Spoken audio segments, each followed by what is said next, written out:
अस्सलाम वालेकुम dear student, जैसा कि हम लोग अपनी एक्सरसाइज 3.2 कंप्लीट कर चुके हैं। ठीक है, अब हमने स्टार्ट करनी है एक्सरसाइज 3.3, लेकिन उससे पीछे हम लोग डेफिनेशंस देख लें ताकि आपको एक्सरसाइज 3.3 स्टार्ट करने में कोई इशू ना हो। तो सबसे पहले है आपके पास topic binary relation. Binary relation क्या होता है? In everyday use relation mean an abstract type of connection between two person.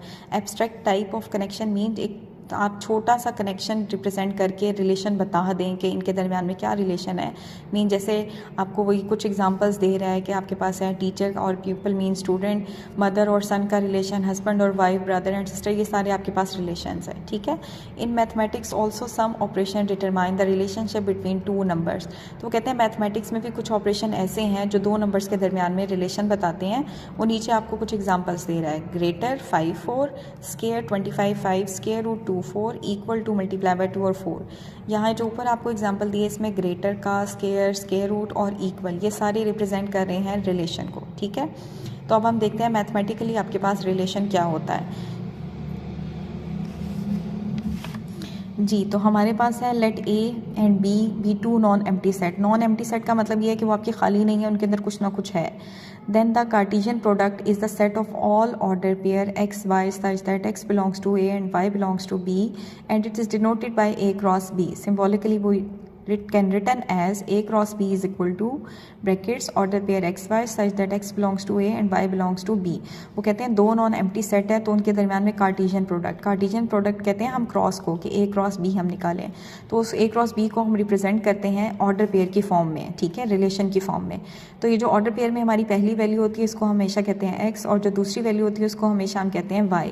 आपके पास जो x होता है वो बिलोंग करता है पहले सेट में से और जो y होता है वो बिलोंग करता है दूसरे सेट में से। ठीक है, फिर वो कहते हैं any subset of A cross B is called a binary relation. जो हम ए क्रॉस बी का कोई भी सबसेट लिखेंगे वो आपका कहलाएगा बाइनरी रिलेशन और simply R relation from A to B. क्योंकि हम ए क्रॉस बी में निकाल रहे हैं तो ये binary relation A to B होगा। अगर हम बी क्रॉस ए में निकालेंगे तो ये बाइनरी रिलेशन होगा बी क्रॉस ए।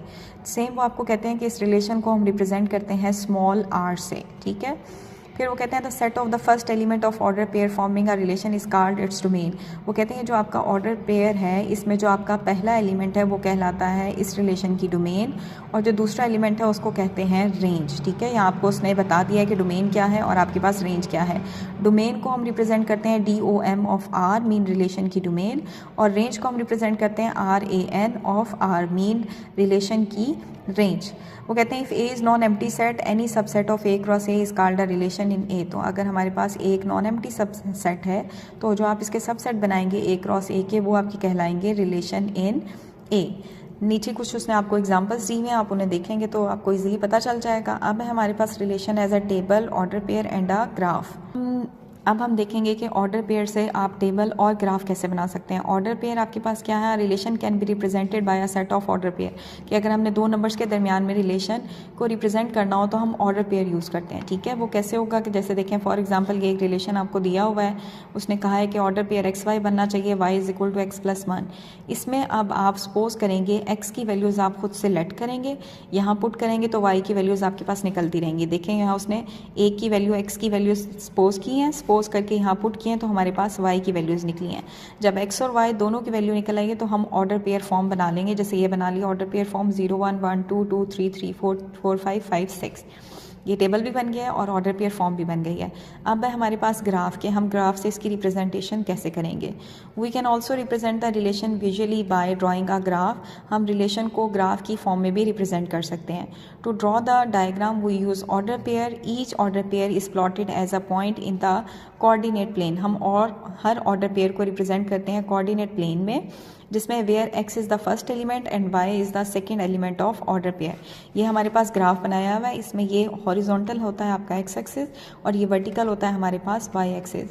यहाँ हमारे पास लेफ्ट साइड पे उसने दिए हुए हैं पॉजिटिव नंबर, और यहाँ हमारे पास होंगे इस साइड पे हमारे पास पॉजिटिव नंबर राइट साइड पे, और यहाँ लेफ्ट साइड पे हमारे पास नेगेटिव नंबर। y में हमारे ऊपर पॉजिटिव नंबर होते हैं और नीचे हमारे नेगेटिव नंबर। ठीक है, तो ये उसने आपको ग्राफ ड्रॉ करके दिखा दिया है। नेक्स्ट है हमारे पास topic function and its domain and range. अब फंक्शन क्या होता है आपके पास? Let A and B are two non empty set. हम कहते हैं ए और बी आपके पास दो नॉन एम्प्टी सेट हैं, तो F is the relation from A to B. वो कहते हैं कि एफ आपके पास रिलेशन है A to B such that F is a subset of A cross B, mean F relation के अंदर आप वो वाले ऑर्डर पेयर लें जो ए क्रॉस बी में से आपने लिए हुए हों। दूसरी कंडीशन है domain F is equal to A, जो आपके पास एफ दिया गया है, अगर आप उसकी डोमेन निकालें तो वो सेट ए के बराबर होनी चाहिए। ठीक है, ये सेकंड कंडीशन है फंक्शन के लिए। नेक्स्ट कंडीशन है हमारे पास first element of no two pairs of F are equal then F is set to be a function, mean आपके पास जो फंक्शन एफ दिया हुआ है रिलेशन, एफ जो रिलेशन आपको दिया हुआ है उसमें जो आपके डोमेन के मीन जो डोमेन है, जो आपको फर्स्ट एलिमेंट है ए, उसका जो ऑर्डर पेयर फॉर्म में एक्स है आपके पास, उसमें रेपिटिशन नहीं होनी चाहिए। ऑर्डर पेयर के पहले एलिमेंट की रेपिटिशन ना हो तो हम कहेंगे कि एफ इज़ अ फंक्शन। ठीक है, जिसे हम लिख सकते हैं एफ डॉट ए से जा रहा है बी में। ठीक है, which is read as f is a function from A to B. The set of all first element of each order pair represent the domain of f and the second element represent range of f. Order pair का आपको बता रहे हैं कि जो पहला element है वो डोमेन को रिप्रेजेंट करता है और जो दूसरा एलिमेंट है वो रेंज को रिप्रेजेंट करता है। Here domain of f is A and the range of f is B. तो मीन आपके पास कोई भी आपको बाइंड रिलेशन दिया हुआ है, कोई भी रिलेशन दिया हुआ है, तो आपका फंक्शन क्या कहलाएगा? आपने ये तीन कंडीशंस माइंड में रखनी है कि वो जो एफ रिलेशन है उसमें जो आपके पास ऑर्डर पेयर है वो सबसेट हो ए क्रॉस बी का। दूसरी आपके पास कंडीशन है कि अगर आप उसकी डोमेन फाइंड करें उस रिलेशन एफ की तो वो सेट ए के बराबर हो, दूसरी कंडीशन। और तीसरी कंडीशन है आपके पास ये कि डोमेन के पहले एलिमेंट की रेपिटिशन ना हो, मीन आप ऑर्डर पेयर में जो आपको पहला एलिमेंट दिया हुआ उसकी रेपिटिशन ना हो। अगर ये तीन कंडीशन पूरी हो जाती हैं तो हम कहेंगे कि एफ हमारे पास फंक्शन है ए टू बी। ठीक है, नेक्स्ट वो आगे आपको इसकी कुछ टाइप्स दे रहा है। फंक्शन की टाइप है आपके पास सबसे पहली है इनटू फंक्शन। अब इनटू फंक्शन होने से पहले उसे फंक्शन होना चाहिए, मीन वो फंक्शन की तीन कंडीशन को पूरा करेगा। तो फिर हम एक कंडीशन और उस पर अप्लाई करते हैं जिससे वो बन जाता है इनटू फंक्शन। वो कंडीशन क्या है कि आप रेंज फाइंड करें तो वो सेट बी में कंटेन करें। कंटेन करने का मतलब ये है कि रेंज सेट बी के बराबर ना हो, उसमें कंटेन करें, मीन जो सेट बी है एग्जैक्ट एज इट इज़ वही ना आए आपके रेंज में, उसके कुछ एलिमेंट्स आ जाएं। ठीक है, then F is set to be a function from A into B. तो हम कहेंगे कि आपका एफ जो है वो ए इंटू बी फंक्शन है। साइड पे वो आपको फिगर से भी रिप्रेजेंट कर रहा है। देखें, ये हमारे पास ऑर्डर पेयर बनेगा 1 2 3 4 और 5 6। ये हमारे पास फंक्शन है। अब इनटू होने के लिए हमने क्या चेक करना है कि इसकी रेंज सेट बी के बराबर है या नहीं। तो आप देखें, जब इसकी रेंज लेंगे जो कि सेकंड एलिमेंट होता है तो वो आएगी 2 4 6, मीन कंप्लीट सेट बी नहीं आ रहा, उस वो कंटेन कर रही है सेट बी में, सेट बी के बराबर नहीं है क्योंकि 8 यहाँ पे मिसिंग है। तो इसका मतलब है ये इनटू फंक्शन है।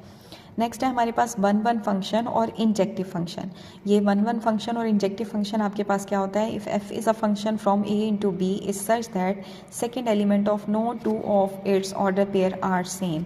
मीन ये कि आपके पास ए में जितने भी एलिमेंट हैं उनके लिए बी में एक सेपरेट इमेज हो। ऐसा ना हो कि ए के एक एलिमेंट के लिए बी में आपके पास, या ए के दो एलिमेंट्स के लिए बी में एक इमेज हो, ऐसा पॉसिबल नहीं होना चाहिए।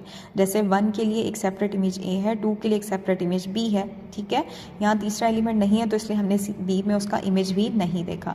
मीन ए के हर एलिमेंट के लिए बी में एक अलग इमेज हो तो हम उसे कहेंगे कि ये हमारा 1 1 फंक्शन है या इंजेक्टिव फंक्शन है। जी, नेक्स्ट है हमारे पास ऑन टू फंक्शन, जिसे हम कहते हैं सर्जेक्टिव फंक्शन। अगेन वही वाली कंडीशन कि पहले वो फंक्शन होना चाहिए रिलेशन आपका। अब उस पर हम एक कंडीशन और लगाते हैं कि रेंज अगर सेट बी के बराबर आ जाए तो हमारा बन जाएगा ऑन टू फंक्शन। जैसे फॉर एग्जांपल ये है हमारे पास, इसमें हमारे रेंज सेट बी है। अगर आप उसमें देखें रेंज तो हमारे पास आती है एम, आपके पास 1 भी है और M2 भी है, तो आज की रेंज सेट बी के बराबर आ जाती है। तो ये हमारा कहलाएगा ऑन टू फंक्शन, जिसे हम सर्जेक्टिव फंक्शन भी कहते हैं। नेक्स्ट है आपके पास 1 1 एंड ऑन टू फंक्शन और बाइजेक्टिव फंक्शन। आपके पास ये कौन सा फंक्शन है? हमारे पास 1 1 एंड ऑन टू। इसमें हमारे पास वो पहले फंक्शन हो, फिर फंक्शन के बाद वो ऑन टू की कंडीशन को पूरा करता हो, उसके बाद वो बाइजेक्टिव फंक्शन तब कहलाएगा जब हमारे पास आपके पास ऑर्डर पेयर के सेकंड एलिमेंट में रेंज की रेपिटिशन ना हो। ठीक है, तो ये आपका कहलाएगा 1 1 एंड ऑन टू फंक्शन। वो कहते हैं function f from a to b is said to be a bijective function if it is both 1 1 and on 2. Such a function is also called 1 1 correspondence between the set a and b. तो ये थी हमारे पास function की types. अब है आपके पास कि हम नोटेशन ऑफ फंक्शन क्या होती है। Set builder notation is more suitable for infinite set. हमारे पास बहुत सारे सेट होते हैं जो इन्फिनिट होते हैं, तो उनको रिप्रेजेंट करने के लिए हम इस्तेमाल करते हैं सेट बिल्डर नोटेशन। इसके नीचे वो आपको कुछ एग्जांपल दे रहा है, वो आपको ये भी बता रहा है द फंक्शन में be written as this. Order pair form में हम रिलेशन की फॉर्म में भी फंक्शन को रिप्रेजेंट कर सकते हैं। नेक्स्ट है हमारे पास linear and quadratic function. Linear और क्वाड्रेटिक फंक्शन हमारे पास क्या है, the function X Y order pair such that Y is equal to M X plus C is called linear function, क्योंकि यहाँ हमारे पास वेरिएबल की पावर 1 है।